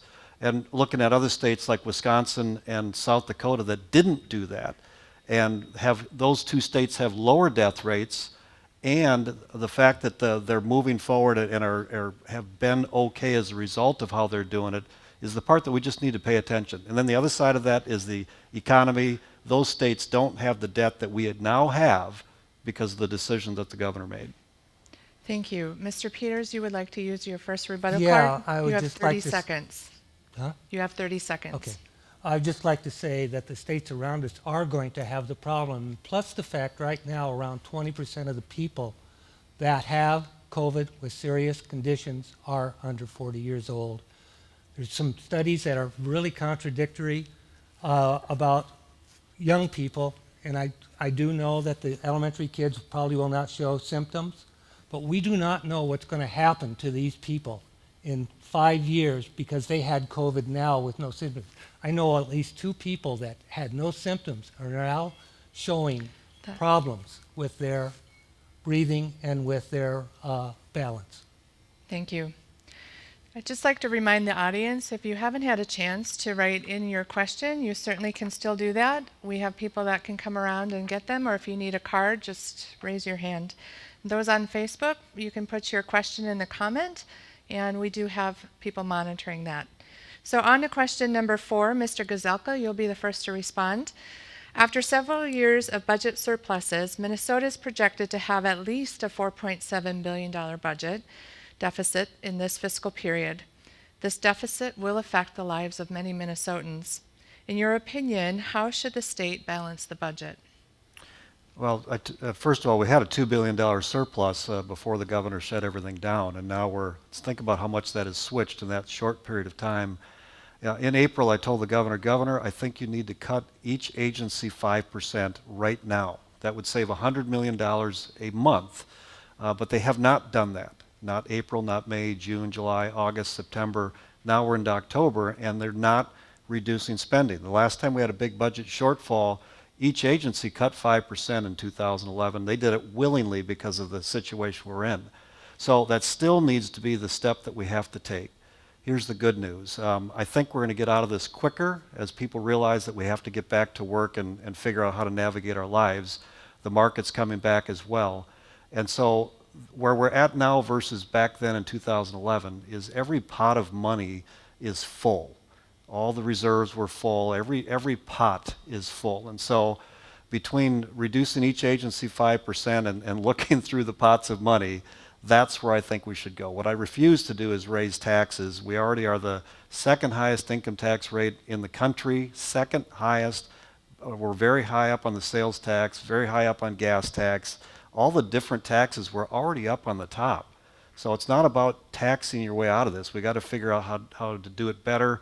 For the last 8 years, we've grown a little over 4% a year, so we do have some room to reduce some spending. Thank you. Mr. Peters. This is going to be very tough on a lot of people. I personally feel that we're going to have to make some major cuts, not have some growth in some very needed programs. But also, I think at a certain point, we need to raise some taxes on some people.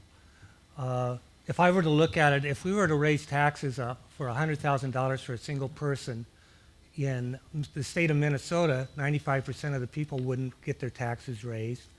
And in our district, 99% of the people wouldn't get their taxes raised as we go through this. I believe Governor Walz has proposed now a 10% cut, didn't he? Okay, that's. I wish he would. Well, that's what we're getting back from our stuff. But if we do that, slowly raise just have a little tax rate for between $100,000 to $400,000 per person or $800,000 per couple, and then raise it a little bit more for those. I think that's probably the best way. Cuts with very small taxes, no new property taxes, period. And I think that's one thing we're going to have to do. Thank you. Ms. Rude, in your opinion, how should the state balance the budget? Oh, goodness. You know, we've all talked about how by January we're going to have a $6.6 billion budget deficit. So it's going to be a big challenge. If you put it in perspective, our budget right now is almost $50 billion in the biennium. And so just to keep the spending that we have now would take a 10% cut. Just to keep the spending that we have now, with no additional spending. So it's going to be a challenge, but I think a lot of things we can reimagine education. We need to fund education, but what is it going to look like now? Because we have distance learning, we have hybrid learning. I think kids should get back to school, but we need to figure out how that funding looks like. You know, in my legacy committee, I insisted when I took it over that we have a 5% balance in every fund for the rainy day. And so it's raining. So I think my legacy bill would be fine because we have the cash put away to still have our projects go forward. And I think that we have done that as Republicans in the last 4 years in the Senate. We have put some things in place that will help us get through this deficit. And I think we'll, at the end, the economy will recover, and we as Minnesotans will work together to get it done. Thank you. Mr. Samuelson, will you like to finish up this question? Yeah, these deficits are always a struggle. My understanding is the last time that we had a very, very bad deficit problem was in 1980. And I think their special session lasted almost 7 months. Everything had to be on the table to get it balanced. And that seems to be the situation that we're in now. Nobody likes to raise taxes. Some taxes are worse than others, especially when you have property taxes and people are on a fixed income with Social Security or something, and you know, staying in their home, and then all of a sudden they can't afford it because of the property taxes. So I think everybody needs to sit down, all these chairs and the governor, and start working on that issue now, because it's coming, and don't want to be sitting there next May, the last day of session, and trying to figure out what we're going to do. So I would like to see everybody start getting together now on that. Thank you. Thank you. So we're now going to move into the segment where you have the opportunity to ask your opponent a question. Mr. Peters, you will be up first, and you may ask Mr. Gazelka a question. We'd like you to keep your questions to 30 seconds if possible, and the responses to a minute. So, Mr. Peters. As you know, we probably disagree very strongly about the seriousness of the current status of COVID in the information. The numbers I am seeing coming out right now, that it is starting to hit the young people much worse than it is, and I'm actually more worried about long-term effects than I am about people dying, even though I don't want to die, and I thought I was going to. But on there, Senator Gazelka, how would you feel if you were wrong about your idea and one of your loved ones had long-term life effects? Well, first of all, let me just say I think that the virus is serious and that it's a pandemic. Some people say that I don't think it's serious, and I think it's very serious, but I also think that we have to figure out how to manage through. We have to get kids back in school. They're falling farther and farther behind. One person under age 20 in Minnesota has died from COVID. Go back to the N1H1, it was 477 kids across the United States that died, and we didn't close down schools. And so we have to figure out how to manage through this serious virus, and part of that is following the CDC guidelines, not mandates. When the governor can mandate everything, he can say at the exact same time that 50 people can be in a bar, but only 10 people can be in church, and don't you dare sing. So that's what we get when we have forced mandates. But instead, we need to take this serious, follow CDC guidelines, and manage through this the best we can. Otherwise, if we don't have enough money coming in because we've closed down the businesses, then we don't have money for the homeless. We don't have money for housing and welfare and mental health and all the other things that we all agree are important, but now we don't have the resources to do. So this is a difficult time. We have to come together as a country and also as a state to manage through it. And Mr. Peters, you would like to use your 30-second Yeah, I'll use my last one here. H1N1 is vastly different than COVID-19 because we got the symptoms almost right away, and we knew who had it right away. COVID is stealthier. 90 some odd %, we don't know that they ever had it. But they can give it to someone else. I believe in education needs to be taught. I actually taught hybrid courses, but what it is time. I think, let me just finish this one sentence. I think the long-term effects are going to be much worse than the deaths. Thank you. Mr. Gazelka, do you have a question for Mr. Peters? I noticed that you didn't fill out the NRA, which is for the guns, and MCCL, which is pro-life. So where do you stand on those issues? You have questions, but one. You can take either one. Well, on the NRA, I was just signing in my rifle for deer hunting just the other day. So I'm 90% Second Amendment person. I do believe that people that have mental illnesses or that have been charged with felonies probably should not have guns. Again, it's different out here than it is out in the cities with the NRA, with the red laws. I completely trust our sheriffs up there because they wouldn't take any guns away unnecessarily. As far as abortion is concerned, first of all, I'm against abortion personally. But I'm not the person that circumstances says that I have to have abortion. I mean, you can't have an abortion or would need an abortion. What happens with abortion on here is there has been no studies. I've looked at 3 studies, and by making it illegal and not allowing access, we have not reduced the number of abortions. No place has ever reduced abortions by making it illegal. With Roe versus Wade, the year before Roe versus Wade, there was 130,000 illegal abortions.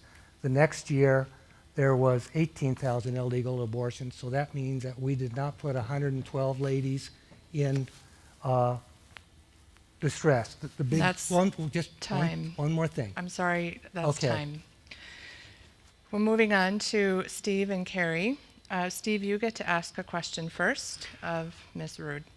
Okay. I'm a fisherman, and sometimes I spend more time trying to catch something than actually catching something.